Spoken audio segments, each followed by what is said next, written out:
Assalamualaikum warahmatullahi wabarakatuh. Bagaimana kabar kalian anak-anak hari ini? Semoga kalian selalu dalam keadaan sehat walafiat dan tetap semangat dalam belajar meskipun belajar dari rumah. Kembali lagi bertemu dengan Bapak pada mata pelajaran tema 8, daerah tempat tinggalku. Baiklah anak-anak, sebelum pelajaran kita mulai, silakan kalian persiapkan dahulu buku tema 8 dan alat tulisnya. Marilah sama-sama kita mulai pelajaran kita pada hari ini dengan membaca basmalah. Bismillahirrahmanirrahim. Baik, selanjutnya kalian silakan buka pada halaman 1, subtema 1, lingkungan tempat tinggalku. Coba kalian perhatikan, di situ ada gambar lingkungan pedesaan. Pada gambar tersebut itu terdapat tempat tinggal, yaitu ada beberapa rumah. Nah, apakah kalian tahu apa itu tempat tinggal? Tempat tinggal adalah tempat manusia menetap untuk berteduh dari keadaan alam, serta tempat melaksanakan hak dan kewajibannya dalam menjalani hidup. Tempat tinggal manusia biasanya berwujud atau berbentuk rumah. Tempat tinggal merupakan kebutuhan utama bagi manusia. Setiap manusia tentunya menginginkan lingkungan tempat tinggal yang nyaman untuk kehidupannya. Jadi anak-anak, tempat tinggal itu adalah salah satu kebutuhan pokok bagi manusia, di mana tempat tinggal ini berguna untuk melangsungkan kehidupan manusia dan tempat berteduh atau berlindung dari panas dan hujan. Nah, itulah yang dimaksud dengan tempat tinggal. Selanjutnya silakan kalian buka halaman 2. Di situ ada cerita yang berjudul Asal Mula Telaga Warna. Bapak akan coba jelaskan inti dari cerita Asal Mula Telaga Warna. Jadi pada zaman dahulu di Jawa Barat ada seorang raja dan permaisuri yang sudah bertahun-tahun belum dikaruniai anak. Sehingga raja pun pergi ke hutan untuk bertapa dan berdoa kepada Yang Maha Kuasa agar segera dikaruniai anak. Doa raja pun terkabul. Permaisuri melahirkan seorang anak perempuan. Tentu saja raja dan permaisuri merasa senang dan bahagia. Anaknya pun selalu disayang dan dimanja, apapun yang diminta selalu dituruti. Permaisuri pun beranjak dewasa, sehingga pada usia yang ke-17 tahun, bertepatan dengan ulang tahunnya, raja pun mengadakan pesta merayakan hari ulang tahun putrinya yang ke-17. Raja pun mengundang rakyat untuk melaksanakan pesta ulang tahun putrinya. Raja dan permaisuri menyiapkan hadiah ulang tahun putrinya, yaitu berupa kalung dengan untayan permata yang berwarna-warni. Raja pun memberikan hadiahnya kepada putri dengan memakaikan kalung tersebut pada putrinya. Tetapi apa yang terjadi? Sang putri menolak pemberian hadiah tersebut dengan alasan kalung tersebut jelek, tidak disukai oleh putrinya tersebut. Akhirnya sang ibu atau permaisuri membujuk anaknya untuk memakai kembali kalung tersebut. Tetapi sang putri pun tetap menolak, tidak suka dengan hadiah kalung tersebut, sehingga kalungnya pun dilempar dan terjatuh di lantai, putus sehingga permata atau manik-manik tersebut berserakan di lantai istana. Akibat kejadian itu, sang permaisuri pun merasa sedih, menangis, dan rakyat pun yang menyaksikan itu turut menangis. Dengan menangisnya sang permaisuri tersebut, sehingga air matanya jatuh ke lantai istana. Begitu banyak air mata permaisuri yang jatuh ke lantai istana, sehingga menghanyutkan permata atau manik-manik karung tersebut. Akhirnya air mata sang permaisuri pun mengalir sampai keluar istana dengan menghanyutkan permata berwarna-warni tersebut. Air mata permaisuri semakin banyak sehingga menggenang menjadi sebuah danau yang berwarna-warni dari permata tersebut. Hingga kini danau tersebut dikenal dengan nama Telaga Warna. Itulah cerita asal mula Telaga Warna. Jadi cerita tersebut adalah cerita fiksi atau cerita fiktif, cerita yang hanya khayalan dari pembuat cerita atau pengarang. Apa tujuannya? Sebagai sarana bacaan atau hiburan bagi yang membacanya. Itulah anak-anak cerita asal mula Telaga Warna. Mudah-mudahan cerita ini sebagai pengetahuan dan pengisi waktu kita sebagai hiburan bagi yang hobi membaca. Baiklah anak-anak, selanjutnya kalian buka halaman 4. Pada halaman 4 di situ ada pertanyaan-pertanyaan yang harus kalian jawab. Pertanyaan ini berkaitan dengan cerita yang telah tadi Bapak jelaskan pada halaman 2 dan 3, yaitu asal mula Telaga Warna. Silakan kalian isi atau kalian kerjakan soal-soal pada halaman 4 dengan melihat bacaan di halaman 2 dan 3 asal mula Telaga Warna. Jadi jawabannya itu berkaitan dengan cerita asal mula Telaga Warna.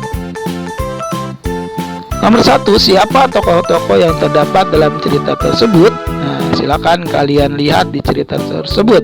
Tokoh-tokoh itu adalah peran yang berperan sebagai seorang dalam sebuah cerita tersebut. Siapa saja? Nomor 2, di mana raja melakukan pertapaan? Silakan kalian baca pada teksnya. Apa hadiah yang disiapkan raja dan permaisuri untuk ulang tahun putrinya? Mengapa permaisuri bersedih dan menangis? Bagaimana sifat putri dalam cerita tersebut? Nah, jadi ini bisa kalian jawab dengan membaca teks bacaan di halaman 2 dan 3 asal mula Telaga Warna. Silakan kalian kerjakan di buku tema kalian dengan baik dan benar. Selanjutnya silakan kalian buka di halaman 5. Pada halaman 5 di situ yaitu menjelaskan tentang apa itu cerita fiksi. Mari sama-sama kita berdiskusi apa itu cerita fiksi. Bisa kalian catat pada buku tema kalian di halaman 5. Cerita fiksi adalah cerita yang dibuat berdasarkan khayalan atau cerita yang tidak nyata atau bukan cerita sebenarnya. Itulah yang disebut dengan cerita fiksi. Selanjutnya, ciri-ciri cerita fiksi. Apa saja ciri-ciri cerita fiksi? Silakan kalian catat di halaman 5. Nomor 1, bersifat imajinatif atau rekaan. Nomor 2, kebenarannya bersifat tidak mutlak. Nomor 3, menggunakan bahasa konotatif. Nomor 4, tidak menggunakan sistematika baku. Dan nomor 5, terdapat pesan moral atau amanat. Nah, itulah yang disebut dengan cerita fiksi dan ciri-ciri dari cerita fiksi. Selanjutnya, silakan kalian buka halaman 6. Di situ ada gambar seorang anak yang sedang bermain ayunan. Pada gambar tersebut, seorang anak menarik ayunan tersebut, kemudian mendorong ayunan tersebut. Nah, apa yang dilakukan oleh anak tersebut itu adalah suatu peristiwa atau sebuah proses yang dinamakan gaya. Jadi apa itu gaya? Gaya adalah suatu kekuatan yang mengakibatkan benda yang dikenainya dapat mengalami gerak, perubahan kedudukan, atau perubahan bentuk. Dengan kata lain, gaya juga dapat diartikan sebagai tarikan atau dorongan yang dapat mempengaruhi keadaan suatu benda. Nah, jadi sekali lagi Bapak ulangi, gaya adalah suatu tarikan atau dorongan yang dapat mempengaruhi keadaan suatu benda. Pada gambar tersebut membuktikan bahwa gaya yang diberikan oleh seorang anak dengan cara menarik ayunan tersebut ke belakang dan mendorong ayunan tersebut ke depan. Akibatnya saat ditarik, ayunan bergerak ke belakang, dan saat didorong, ayunan bergerak ke depan. Inilah yang dinamakan dengan gaya, yaitu suatu tarikan atau dorongan yang mempengaruhi suatu benda. Jadi benda ini bisa bergerak karena dikenai oleh gaya yang diberikan oleh seorang anak tersebut. Selanjutnya, gerak. Apa itu gerak? Gerak adalah perpindahan kedudukan suatu benda terhadap benda lainnya, baik berpindah kedudukan yang mendekati maupun menjauhi suatu benda atau tempat asal akibat benda itu dikenai oleh gaya. Itulah yang disebut dengan gerak, yaitu berpindahnya kedudukan benda yang tadinya benda itu ada di belakang, berpindah ke depan, ke belakang lagi, dan ke depan lagi. Itu yang disebut dengan gerak, perpindahan suatu benda. Kalau gaya yaitu tarikan atau dorongan yang mengakibatkan benda tersebut bisa bergerak atau berpindah kedudukannya.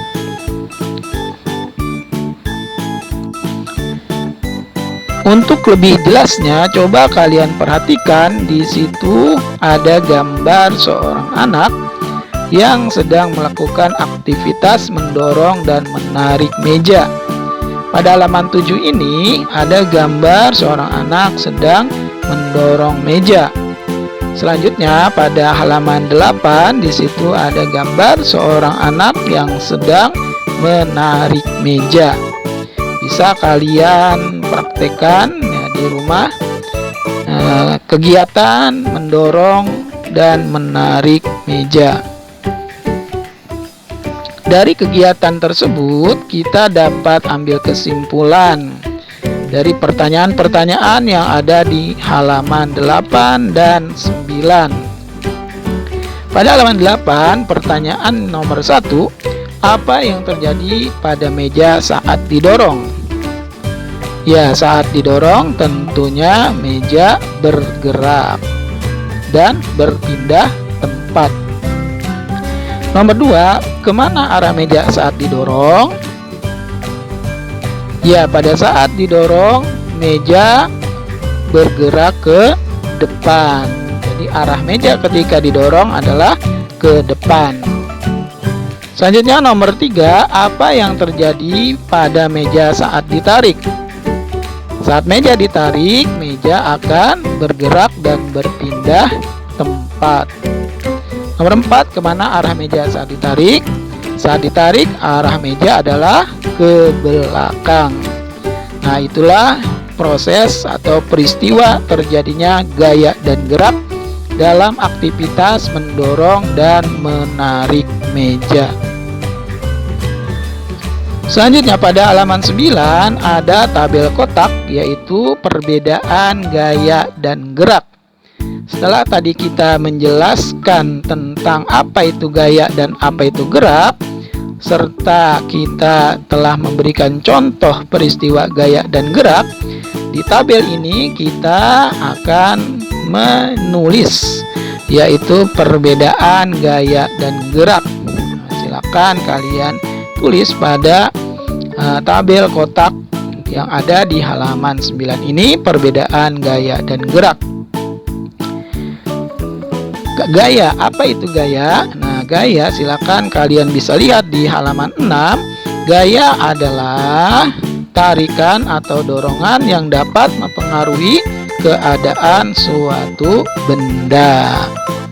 Selanjutnya, gerak. Apa itu gerak? Gerak adalah perpindahan kedudukan suatu benda terhadap benda lain, baik berpindah kedudukan atau berpindah tempat maupun bergerak mendekat dan menjauh dari tempat asal akibat dikenai oleh gaya.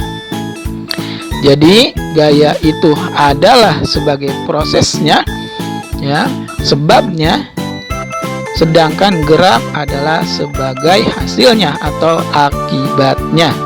Itulah perbedaan antara gaya dan gerak.